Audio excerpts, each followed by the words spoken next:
Breaking news tonight in the Nolan Wells investigation.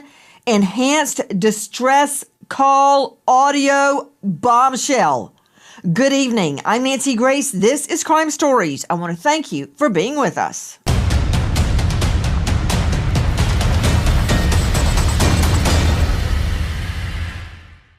He was face down on the beach right at the water's edge. If he was sent face down, that also doesn't make sense to me. If he's face down, wouldn't blood pool just by nature of gravity this way? So right now we've got a lot of questions, but as the second doctor says, this is all still pending investigation. If this were your child, wouldn't you want to know what happened? Straight out to investigative reporter Crime Stories, Dave Mack. Did you just hear what I heard? Now, this has been transcribed, and this is the CTO dispatch call. Because, Dave, when I first heard this, I thought, has this been doctored? Is this real? Where's this coming from, Dave? Nancy, this is coming from from Mississippi, from the actual official. Okay, when we get into the Mississippi Fish and Wildlife and at the reserve putting this out for the public, this is not like from Dave Mack's recording. This is an official recording, Nancy, that is being issued, and it's shocking when you listen to this call for a tow, for the CTO. Going further into it, Nancy, you're picking apart all of the different voices that can be heard on this one phone call, trying to determine what is really taking place on this boat that is allegedly sitting in 31 feet of water, a depth of 31 feet. And a bilge pump not working, claiming they're sinking, and calling for help. And yet, in the background, are we really hearing all of this other activity? Guys, this was released from the MDMR, the Mississippi Department of Marine Resources. Alexis Tereszczuk joining us out of LA, just joining us now, Crime Stories investigative reporter as well. Alexis, the transcription, I want you to listen to it, Alexis, as we play it again. This is obtained from the Mississippi Department of Marine Resources. It's not something we just found on TikTok. Okay, Alexis Tereszczuk, jump in. So it sounds like before the woman starts talking, the operator, everyone in the background is saying, "Is he dead? Nolan, wake the up." And so they are concerned about Nolan. They're saying, literally, is he dead? Nobody has ever, none of the kids on this boat have ever admitted that anybody said that they thought Nolan was dead on the boat. This is the first time that we are hearing this. What is the chance that this has been doctored in some way, Alexis Tereszczuk? Because circulating on the internet was a scene where another young man was face down being attacked on the sand. That was not Nolan Wells. That's not Nolan Wells. Repeat. So there are bottom feeders that are fabricating evidence and circulating it, and it's whipping up all sorts of hostility. But regarding this, have you listened to it independently of any transcription? I have listened to it. I've listened to it over and over, and I've listened to the audio where it's only the sound of the boy calling in and not the operator's voice. So the thing is, there have been a lot of false videos. People have said there was a video where Nolan was screaming, saying, "Give me my phone back." His friend says, "No, that's me in the video." There have been tons of AI generated videos and images and things, but this is the official audio from the organization. Okay, let's hear the audio to which you are referring. Listen.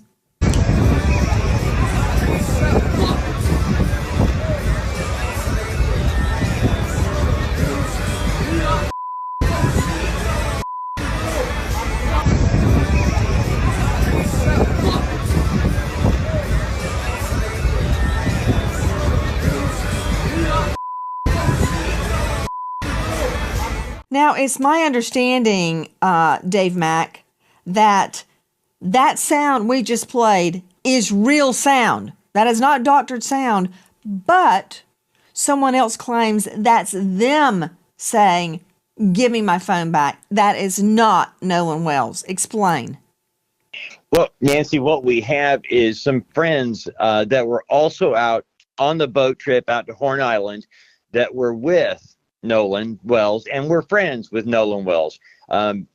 Claim that was him, that he was the one that was saying, "Give me my phone back," that it wasn't Nolan Wells. So we've got an identification from the person who says, "I was the one saying that. It wasn't Nolan Wells." And when you listen to the audio, Nancy, it does seem like it is not Nolan Wells saying, "Give me my phone back." It sounds like the guy claiming it.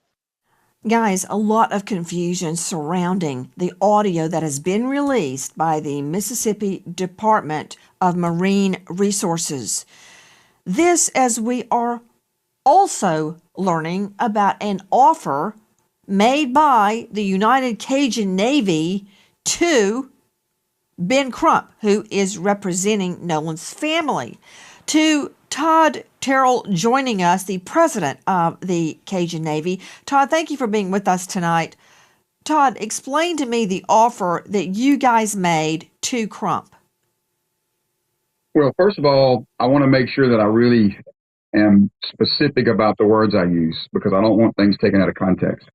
Me personally, as president of the United Cajun Navy, made a call to Mr. Crump and offering him our services for dogs. Cadaver dogs and specific scent dogs. I never heard back from him. Our incident commander, Josh Gill, did speak to Liza Parks, I think he's one of his lead attorneys or whatever, and offered the services as well. The rumors about us talking to Mr. Crump, personally, I want to set the record straight. Nobody, myself, nor anyone from United Cajun Navy spoke personally to Mr. Crump. We did reach out and make an offer, but we did not hear back from him. Okay. Much has been made of the offer to, was it cadaver dogs, scent dogs, or both, Todd? It was both. It was cadaver dogs and specific scent dogs.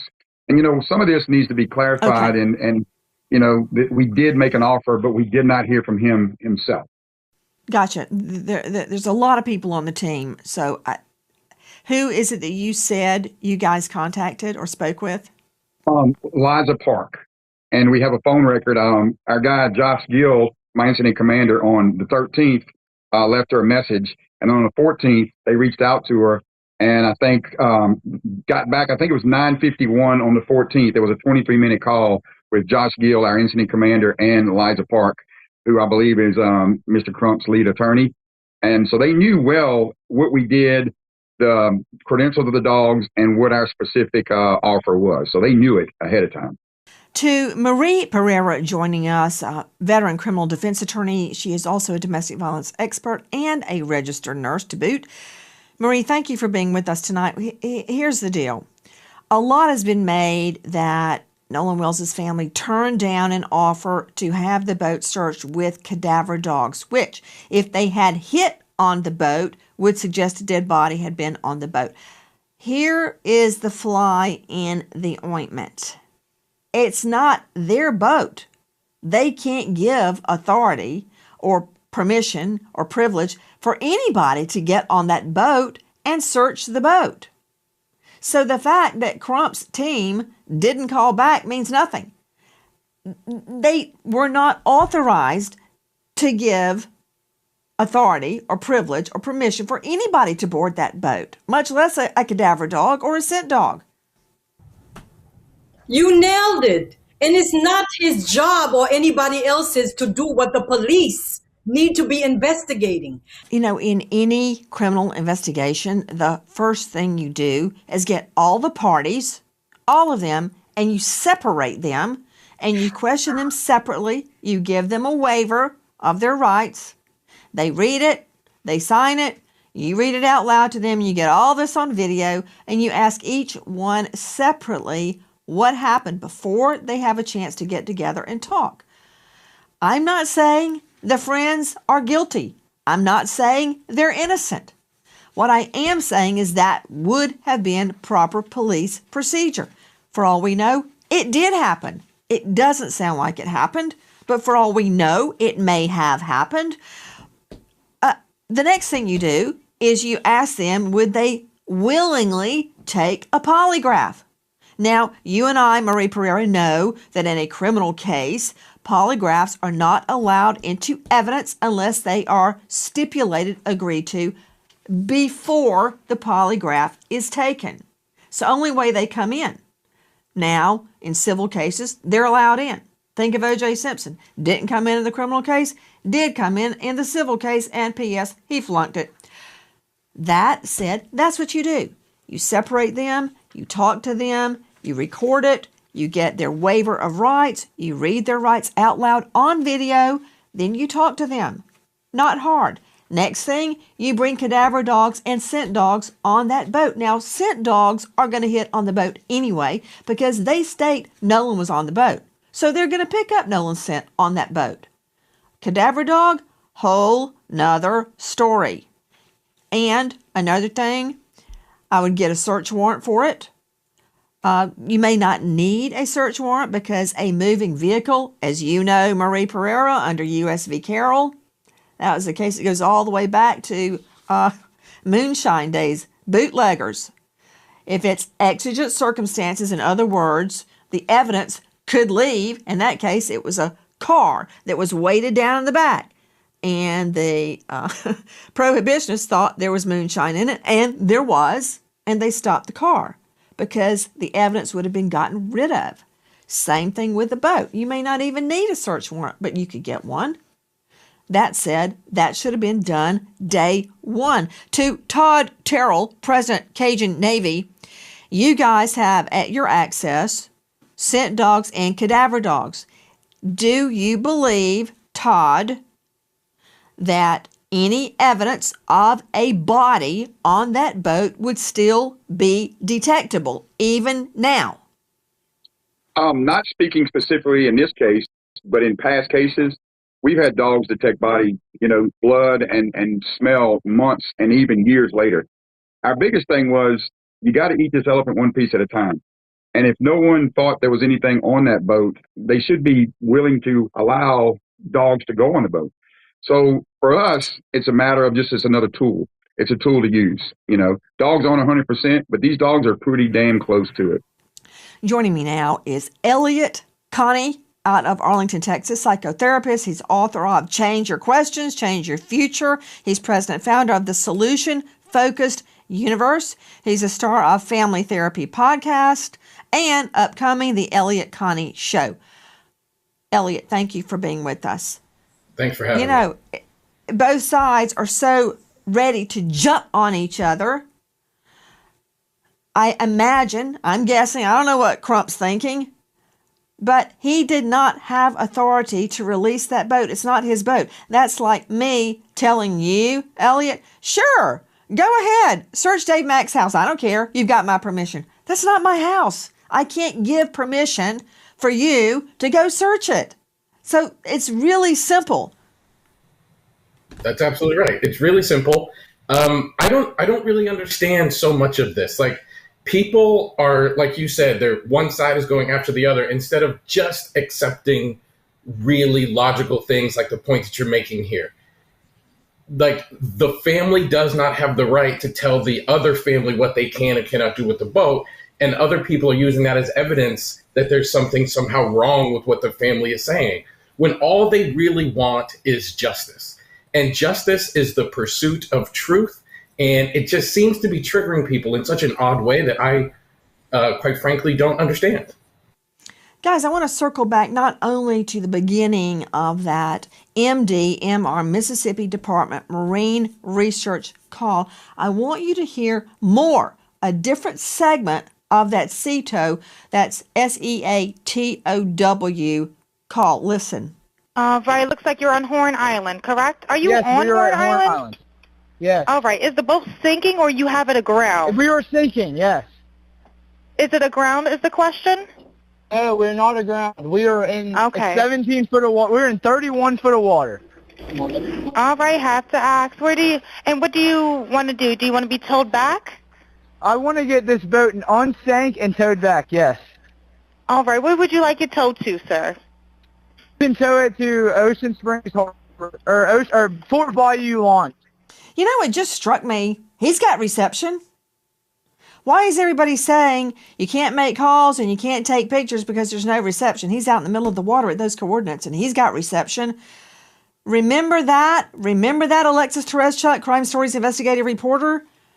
We were told at the beginning that items were not deleted off Nolan Wells' phone, but he wasn't posting because there wasn't reception. But they're out in the middle of the water and they've got reception. They do. He has really good reception, and you can hear it clearly throughout this call. But the stories maybe have changed a few times. First, it was he didn't have any reception. The other was, oh, nobody took their phones on the island because you had to wade through some water to get to it. And they even said, well, this is salt water, not fresh water, as if that matters to your phone when you drop it into it.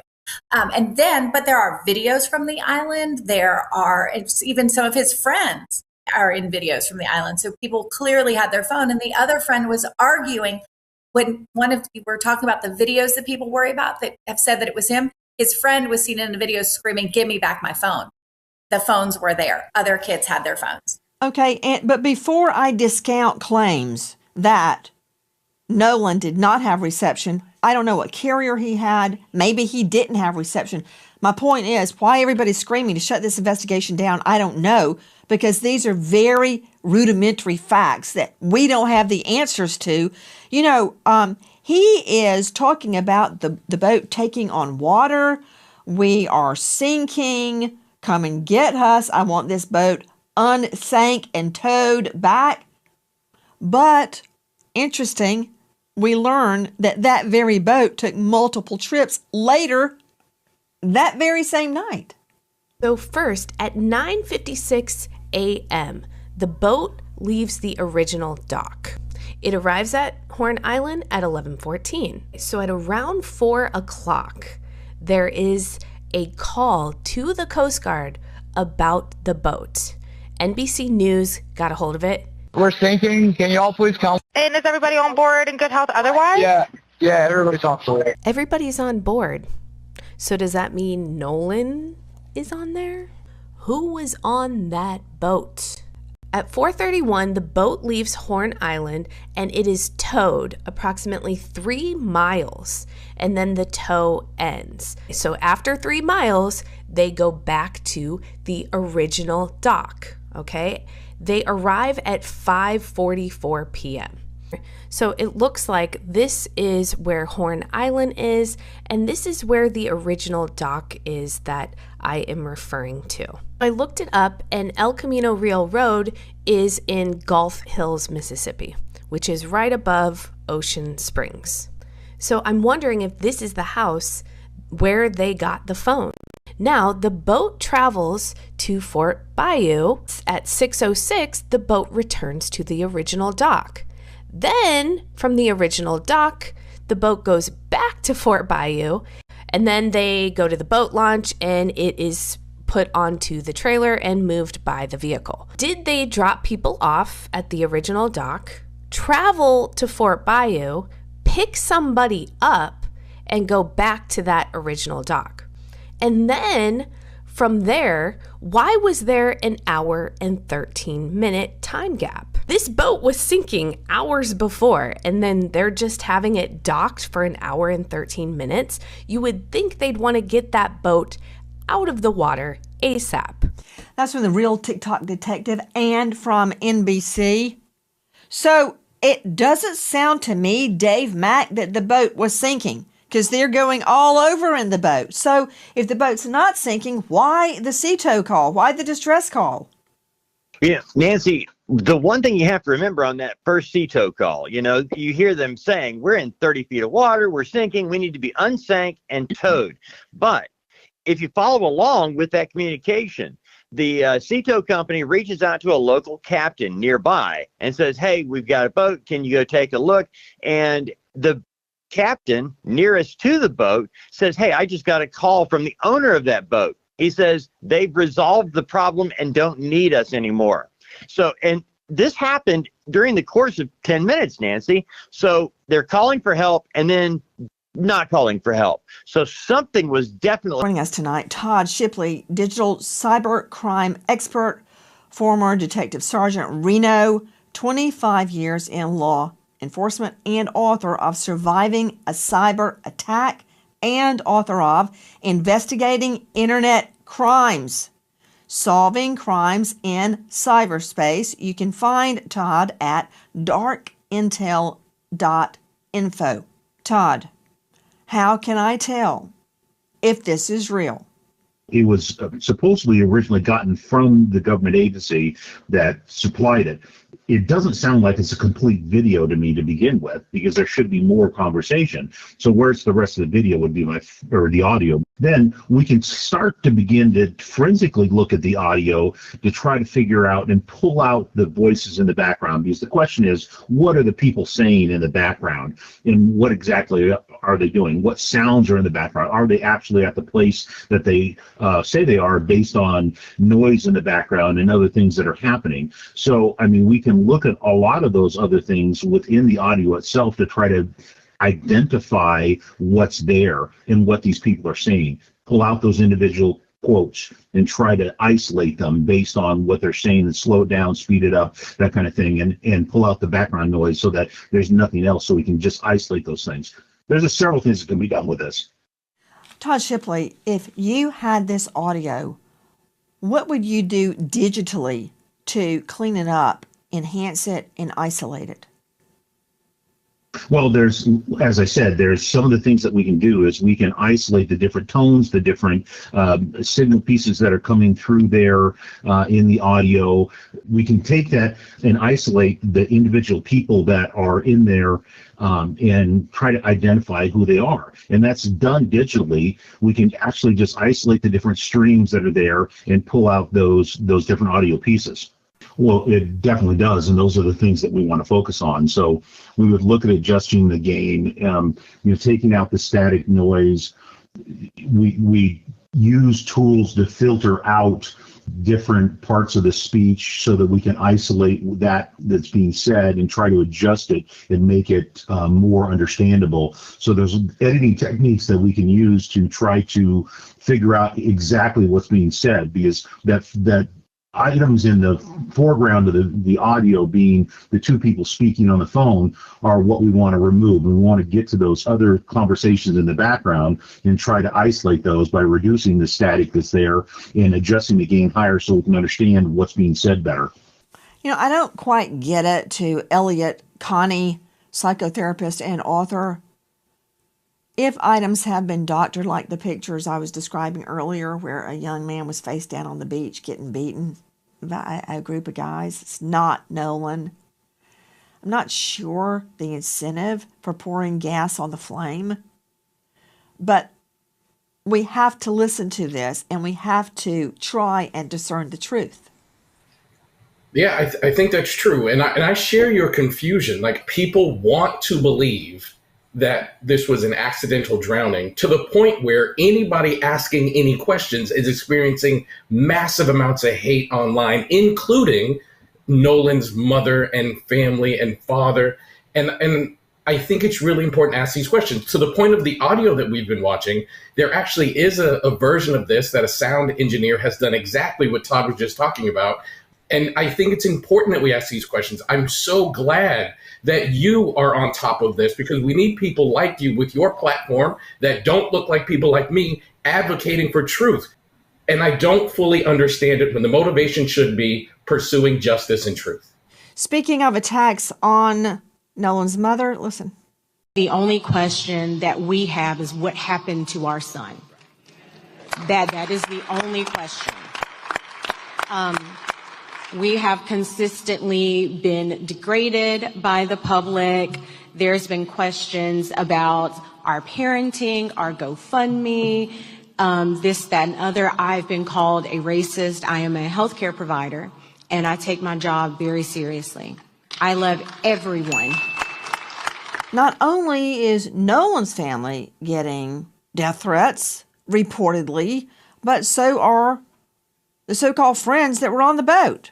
Well, I mean, with everything going on social media right now, and with people saying the crazy things that they're saying, I would never want to take the attention off of Nolan and his family. They don't deserve that. And, for own personal reasons, I mean, I've gotten thousands of death threats. My family's got thousands of death threats. I couldn't bring myself to go because, I got to put my own safety first.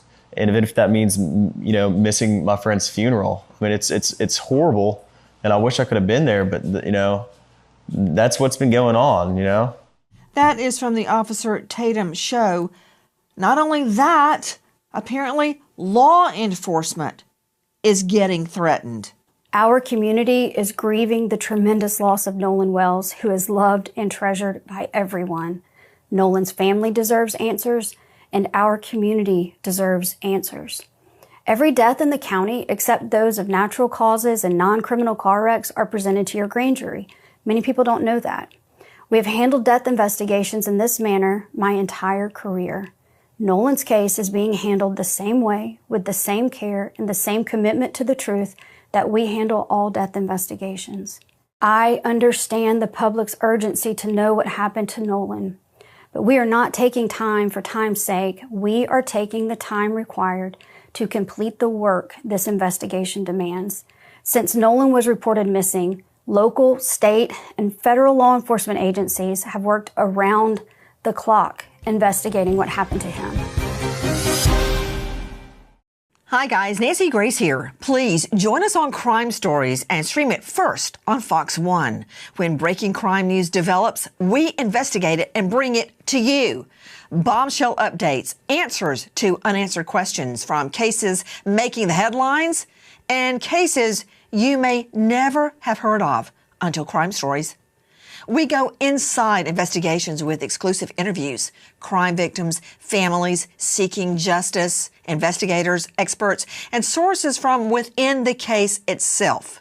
Stay on top of the nation's biggest trials with us, including gavel-to-gavel coverage with real-time analysis. Crime Stories with Nancy Grace. Stream it first on Fox 1. I hope to see you there, and thank you, friend. Every piece of evidence must be examined. Every credible lead must be followed to its conclusion. Every witness interview must be analyzed in context of all other evidence. The pressure for answers does not change what the work requires. Our responsibility to Nolan and our community is to complete this investigation thoroughly, carefully, without compromise, supported by the evidence and worthy of the confidence of the people we serve. That is the elected district attorney in that jurisdiction. Apparently, everyone is getting threatened and attacked. That's not a very good climate in which to do your job, is it? Dr. Thomas Coyne, the chief medical examiner out of Tallahassee, District 8, toxicologist, pathologist, and neuropathologist, because everybody's taking heat. They're probably afraid to even walk to their car. It does sound like a tinderbox out there. Yeah, no, I would, I certainly wouldn't want to be involved in that investigation myself as well. It's, these can get pretty heated pretty Dr. quickly. Coyne, sadly, you're getting dragged into it right now. Dr. Coyne, I need to talk to you about the body, and I'm going to circle back, everybody, to the Katie, the mystery Katie girl on Horn Island. Her sister spoke out on her behalf. Okay, and there's a problem with that too. There is a discrepancy with that. But before I get to that, Dr. Thomas Coyne, thank you for being with us tonight. And yes, repeat, we're dragging you into it. Dr. Coyne, I understand why Nolan Wells's lungs were removed from his body and that the second examiner did not have them.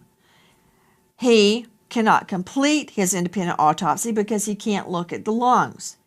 I'm sure the doctor is looking at the lungs in Mississippi because they think he drowned. But why the throat? Why has the initial medical examiner kept the throat? Well, I'll say anytime that you investigate a drowning, it's considered to be a diagnosis of exclusion, right? So you have to figure out why a person went into the water in the first place and why they couldn't get out. And let's assume, in this case, there was trauma that happened to a person, or something that prevented him from getting out of the water. Well, if there was, let's say, a battery or a fight that occurred, perhaps with injury to him and to his person, if a person, let's say, was maybe strangled or there was injury to the neck, if a person's been in the body of water for several days, especially floating face down, there's probably going to be some considerable decomposition. And one of the ways that we determine if there's trauma to the neck or if there's been, like, say, strangulation, is if there are hemorrhage in the neck muscles surrounding the airway, and if there's fractures to the cartilage and bones that are within the neck. But if there's some considerable decomposition, the blood that's within the major neck vessels can begin to leak out into the surrounding muscles and make it very difficult for you to differentiate actual hemorrhage from artifact of decomposition. So what they may be doing is preserving the neck itself to digest away all of those tissues, to really examine the bones, the hyoid bone, and the tracheal cartilage to get a better idea of whether or not there's any trauma or fracturing to those structures. That's the only thing I can think of that why you would want to keep those particular structures. Understand that there's no significant or no specific finding at autopsy that allows you to diagnose drowning, even the lungs. So the lungs may have evidence of, fresh water or salt water, by looking under the microscope, but you can't tell whether that was active or passive movement of water into the lungs, if this is a body that was thrown into the water after death or a person who actively drowned. And so I don't know why they're saving the lungs, but the neck structures, I can make the argument that they're trying to get a better look at the neck cartilage as well as the bone, the hyoid bone in the neck. So, Dr. Coyne, that was a lot.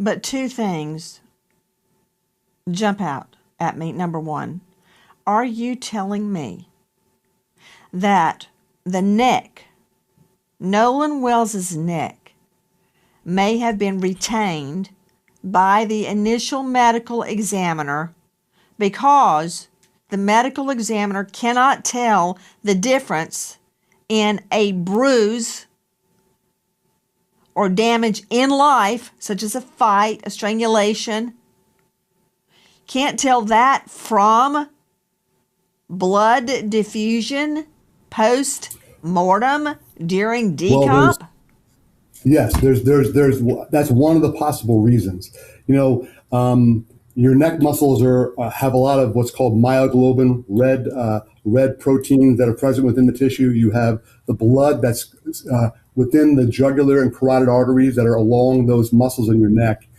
Decomposition can discolor everything red, can allow movement of blood into tissue.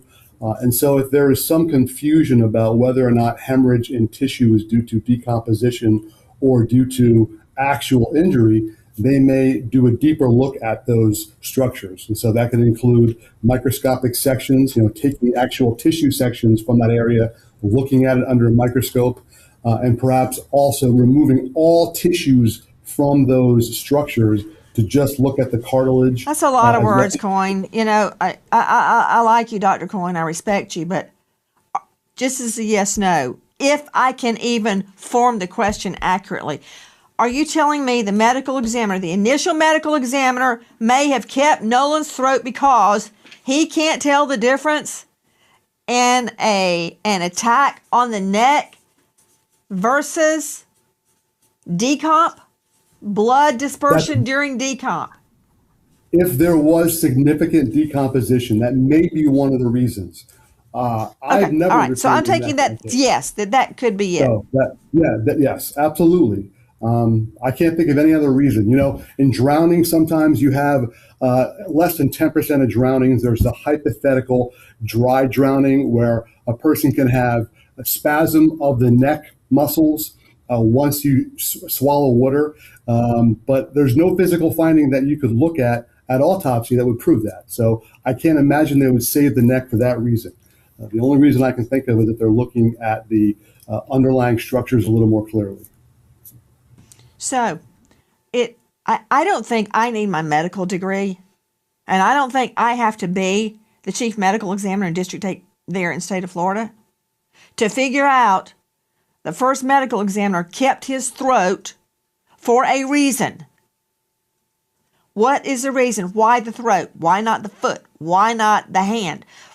Why the throat? There's something about the throat that the medical examiner is concerned about. You just heard Coyne explain it very clinically and in depth. I want to ask you something else. Can I see Dr. Coyne, please?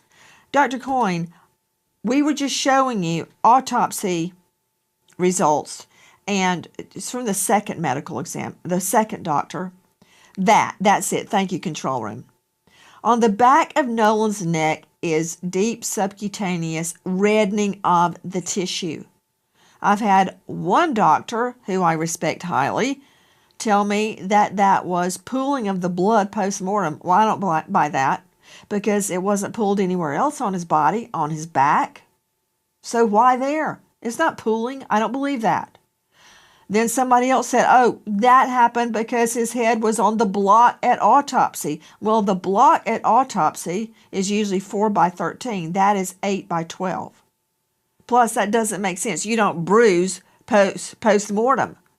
So there would not be markings on his body from the autopsy. You can't bruise after you're dead. Your blood's not pumping.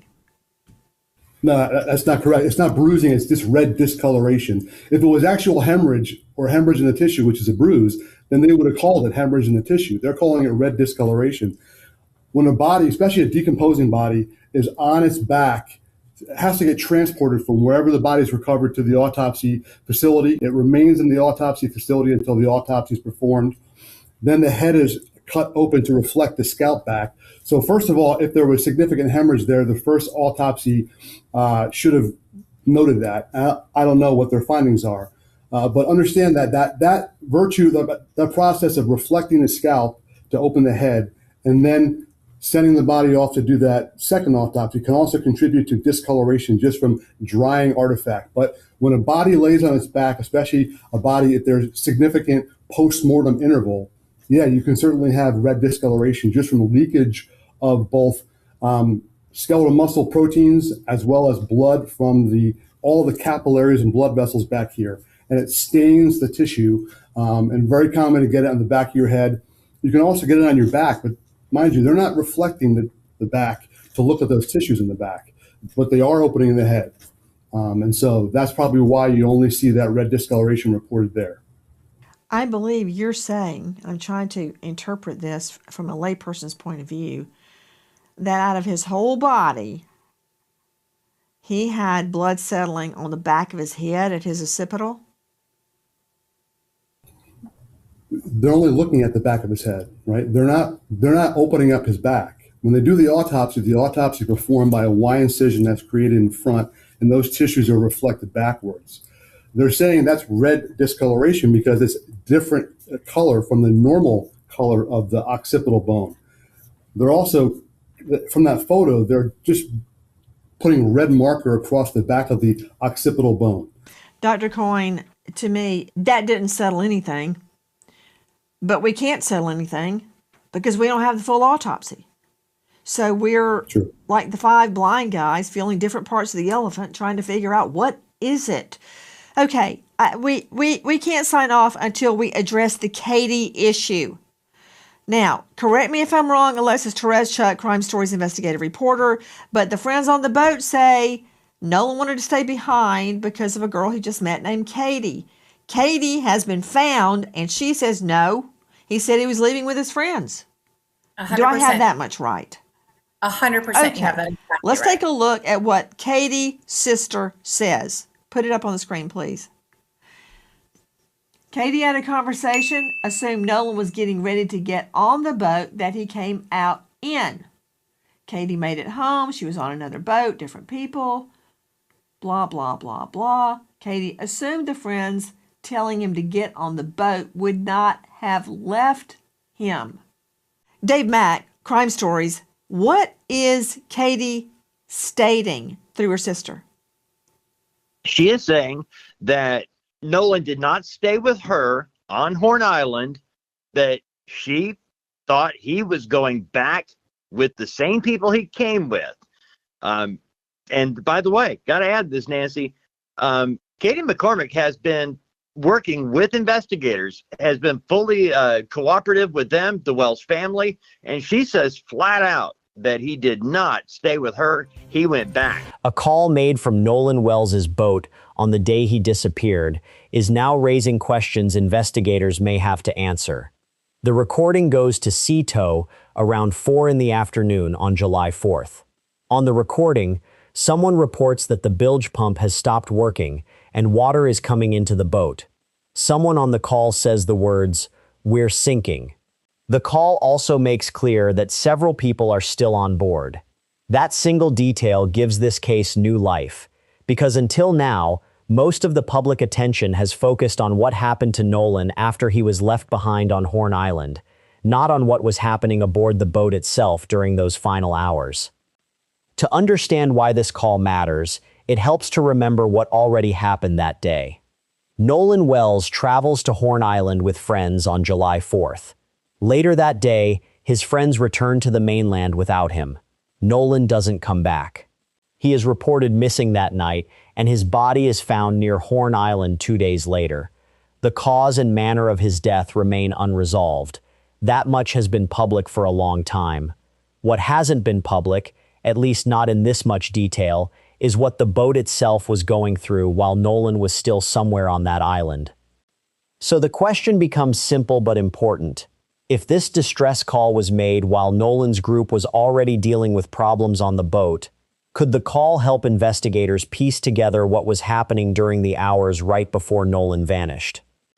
To answer that, the timeline needs to be laid out first. According to GPS records pulled from the boat, it leaves its dock around 9:56 in the morning. It reaches Horn Island around 11:14. The group stays there for several hours. Then, around 4:31 in the afternoon, the boat leaves the island. From there, it eventually heads back toward the mainland. Laid out this way, the timeline creates one obvious gap. What happened between the last confirmed sighting of Nolan and the moment the boat pulled away from Horn Island? That stretch of time is arguably the most important part of the entire case, and even outside groups reviewing the case, including the United Cajun Navy, have pointed to this same window as one of the biggest unanswered questions. Now the distress call itself becomes worth listening to closely.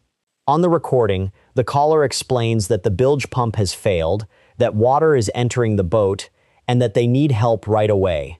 The caller also says, "Everyone still aboard is fine."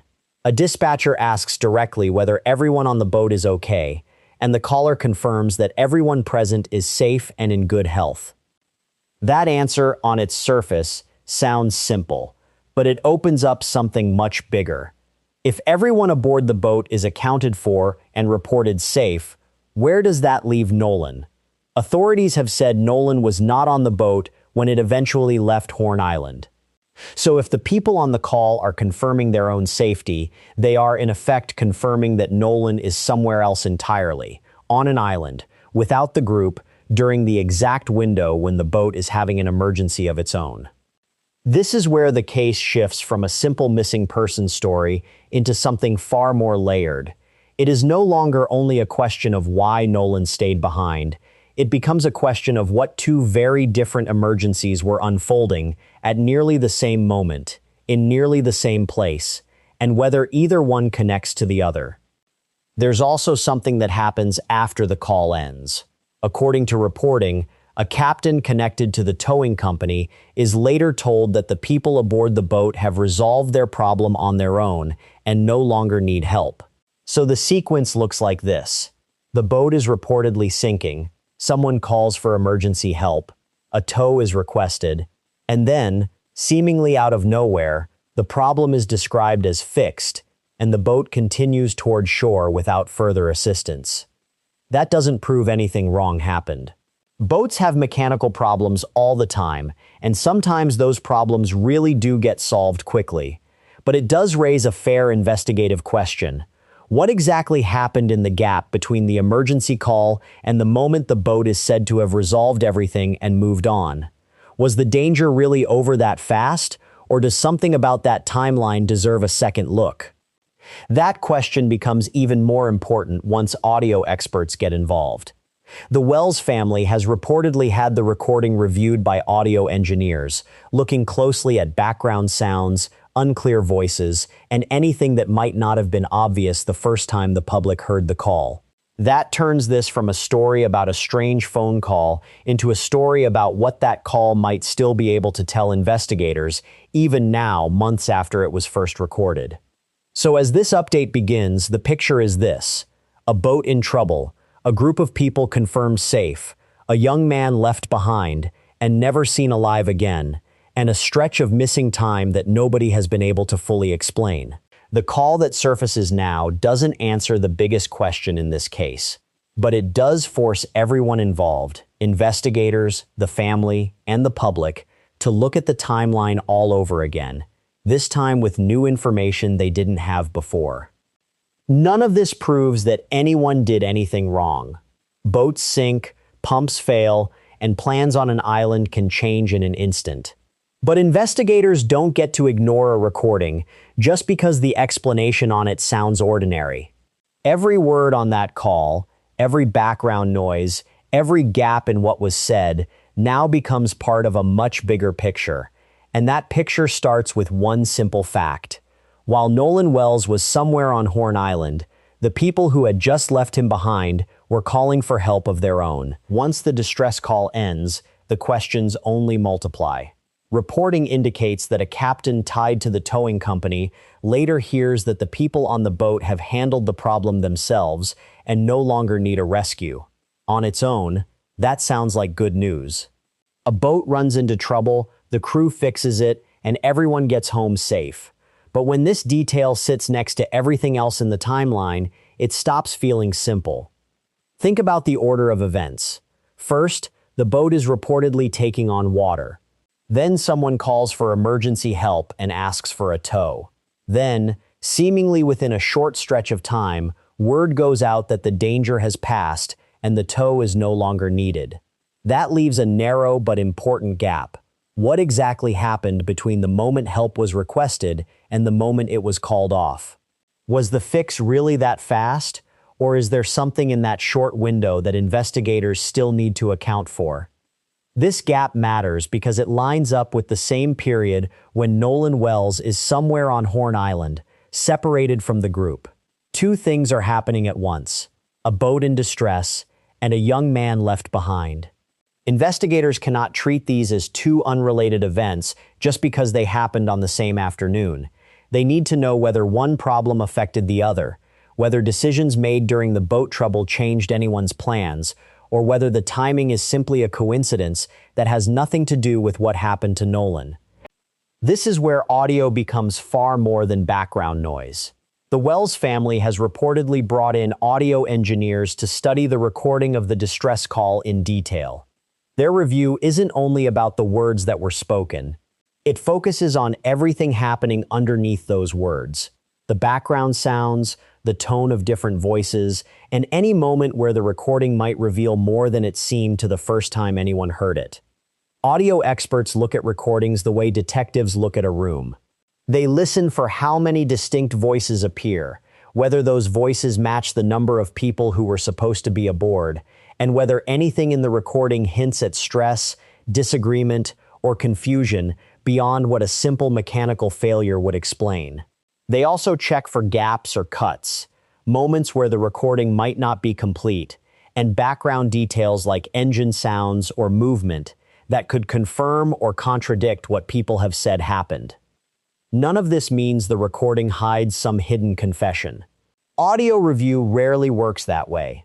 What it can do is help investigators build a clearer picture of exactly who was where and when, during a period that otherwise depends entirely on people's memories.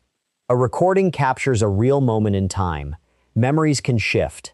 That difference is exactly why this piece of evidence carries so much weight now, months after it was first captured. From here, the investigation turns toward another piece of evidence that has stayed part of this case from nearly the beginning: Nolan's phone. His parents have publicly asked why Nolan would choose to remain on the island while his own phone and keys traveled back with the rest of the group. That question alone has followed this case for a long time, and it hasn't gone away. There have also been disagreements about how and when that phone was actually examined. Details like this matter because a phone can hold far more than most people realize. Location history can show where someone was standing at a specific time. Messages can reveal plans, arguments, or last-minute changes. Photos and videos can capture moments nobody thought to mention publicly. Even deleted material can sometimes be recovered and reviewed by investigators with the right tools. None of that means investigators have already found something explosive hidden inside that phone. What matters right now is the possibility. If the phone was examined properly, it could help confirm or challenge parts of the story that friends have given about Nolan's final hours. If it wasn't examined properly, or if something about the process raises doubts, that becomes its own separate problem for the case. Putting the call, the timeline gap, and the phone together creates a fuller picture than any one piece offers on its own. The distress call shows a boat in trouble at a specific moment. The gap between that call and its resolution raises a question about exactly how quickly things really were fixed. And the phone raises questions about what evidence exists to explain where Nolan was and what he might have done during those same final hours. There is also the explanation friends have given for why Nolan stayed behind in the first place. According to them, he wanted to spend more time with a girl he had met on the island earlier that day. On the surface, that sounds like an ordinary reason a young man might choose to stay a little longer. But Nolan's family has questioned whether that explanation truly matches how he normally behaved, especially given how quickly the day ended for everyone else. That disagreement adds one more layer to a case already full of unanswered questions, and it means investigators still have two competing stories to weigh against the evidence, rather than one accepted version of events. None of these threads proves that Nolan's death was anything other than a tragic accident. But none of them rule that out either. That is precisely why this update matters. A case that once seemed to end with a body found near an island is now being re-examined through a recording, a stretch of missing time, and a phone that may still hold answers nobody has heard yet. The picture is still incomplete, but it is far more detailed than it was before this call resurfaced.